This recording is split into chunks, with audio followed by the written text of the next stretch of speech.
Okay, hello everyone, Fuljetski here. Today's video is all about depth in 2D pixel art game development. Depth is a fundamental part of making visuals for classic-style pixel games. At its core, handling depth is fairly simple, but depending on the logic, it can sometimes get pretty tricky to manage. In 2D graphics, depth decides the drawing order of objects on the screen. The lower the depth value, the later it's drawn, which means it appears on top of objects with higher depth. This is what it looks like when depth isn't handled for the objects in the room. Manually setting depth for each object on room layers, in my opinion, just isn't a long-term solution.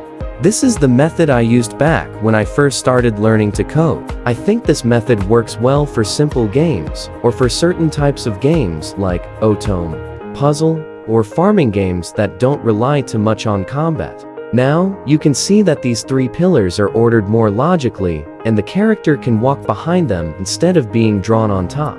The character only appears on top of an object when their box bottom moves below that object's position. At first, I thought this method worked pretty well, but later on, it started conflicting with other features. Specifically, the weapon holstering system. Let me show you. You can see the gun sometimes appears below and sometimes above the character. That's because its direction changes, which also affects the position of its B-box bottom. To fix this, I switched from using negative B-box bottom to negative Y, and applied it only to specific objects instead of using it on all of them. That gives me better control over depth. With this method, objects are layered based on their Y-axis position, which helps eliminate most of the annoying depth-related logic issues. You can also see that now, when my character holsters a weapon and changes direction, there's no more weird or illogical depth sorting. Everything looks smooth and works without any glitches. And that's how I handle this depth sorting system. Big thanks to all the devs out there sharing their tips online.